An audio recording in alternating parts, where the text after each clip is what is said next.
basically, so this is basically so the culture. When you met the culture and the culture, basically it found you and you found it, and it was just magic. It's something that you just adapted to. You don't even realize. Yeah, that's what I'm saying. You don't really realize it. Hip hop is like indigenous people of the planet. We express ourselves in certain ways, right? And like historically, when you look at different cultures, there are a lot of similarities in dance and instruments and communication and just a certain way we just do things. We put the little something, like we can take nothing and make it something, and that's what hip hop essentially is. It's taking what's already there. Like in the '70s when hip hop was being formed, quote unquote, with Bam and Herc, and like the music programs are being taken out of the schools. There was funding cut with the athletic programs. So hip hop was our way of filling in those gaps. It was us relying on self, and then expressing the self. That's hip hop. We call it hip hop now, but that's what the Egyptians were doing when they were putting the graffiti on the wall.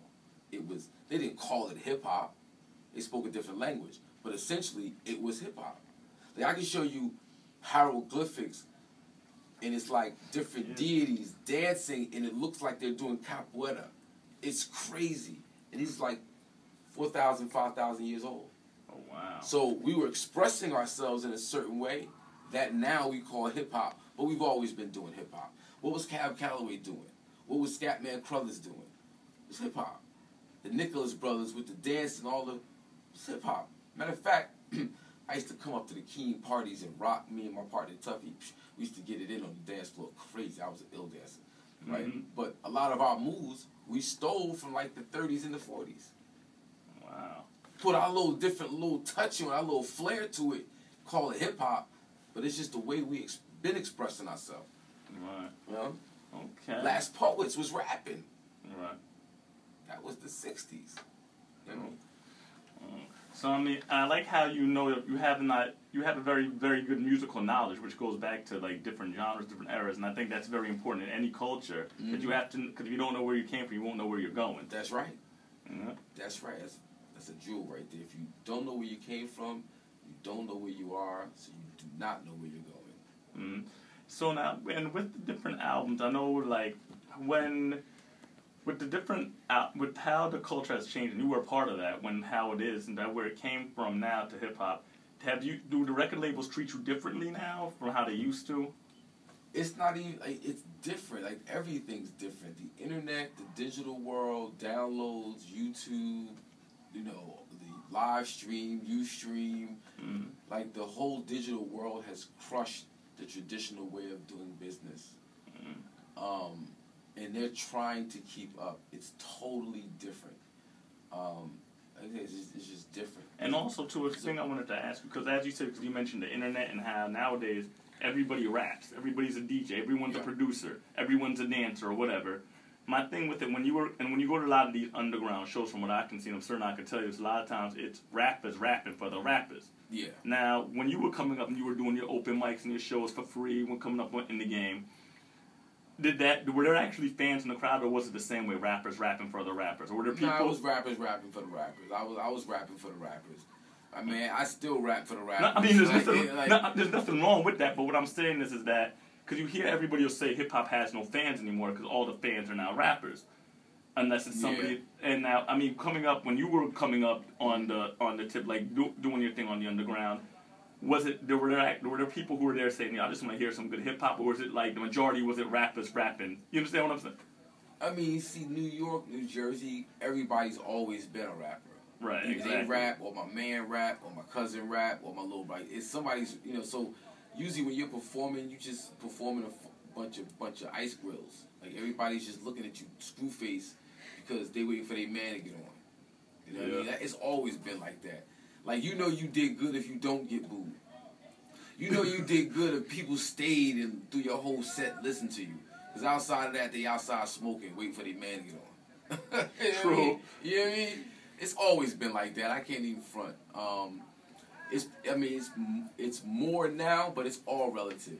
Right. The game itself is bigger, so it's relative. You know what I mean? And I must say, when you rhyme, Big Doug just stepped up. Yo. I must say when you, Hakim, when you rhyme though, you rhyme with a lot of passion. We hear that in your flow and in your voice. Right. It's and you have a very distinctive tone. Okay. And with all of that, when you're rhyming, is that like, and that's one thing I must say I admire from you as a lyricist, because a lot of times you'll hear guys rhyme and they're like, they don't make you feel it. Right. At times the guys are like, they don't feel it. Yeah, because it's like, I'm on stage, and when I see you performing, like, the difference is that you have some people who are phenomenal performers like Kane and your Slick Rick, and you have other guys, and as yourself, and I see like when you're on the stage and you're rhyming, I see like the crowd is glued into you and they're like waiting on what you're saying because it's so deep, and like I'm gonna say that's very like even at Rocksteady, like when you were on the stage there, we had the crowd's attention. Wow, man. Because a lot of times, like KRS-One, man, big up the KRS-One, the Blast Master. You know, when you come up under KRS-One, you learn the art of MCing. You should learn the craft. You should be studying the craft.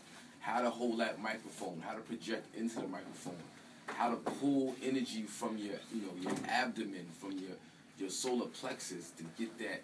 So but you gotta feel it. You gotta mean what you say.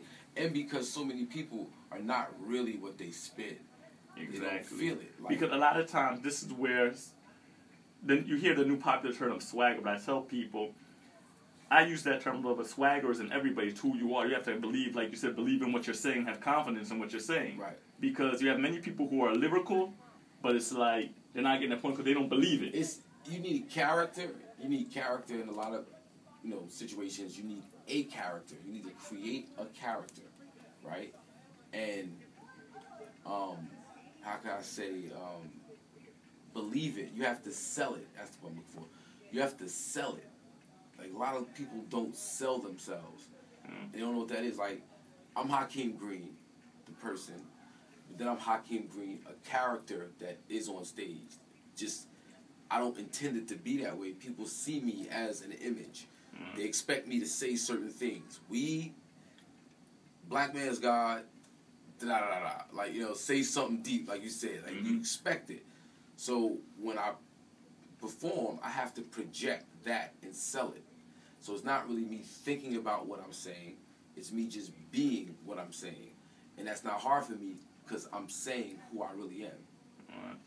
And that's real talk, though. I want to say thank you for stopping by and coming through. And good looking, man. And don't be a stranger when the album. When is the album coming out, though? I'm working on a solo project with Young Guru right now. We're back 11 joints deep. We're taking our time and make sure that the joints is right and everything is going correctly and smoothly.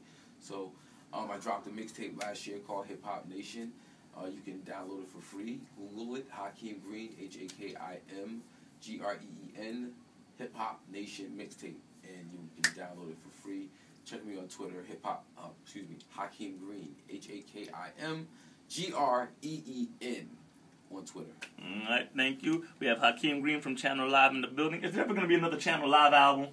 My partner Tuffy, he just got an artist signed to Kanye's label, Good Music. Okay. And Ryan Mack. And he's been doing a lot in publishing and managing and artist development. And I sent him a couple joints that I did. I just did a joint with Sadat, right? And I sent it to him. And I think he's starting to get that bug back. So possibly, no time soon, but possibly you'll get another Channel Live album. That's what it is. And don't be a stranger. Always come by today at the street show every Monday 9 to midnight. Yes, sir. You live up the block, so it shouldn't be a problem. Exactly. So we're about to get into some joints from you right now. Okay. And into the streets every Monday night, 9 to midnight. We're going to finish some joints and get into the freestyle afterwards. Yeah. Gotta rock that mic. All right. No doubt.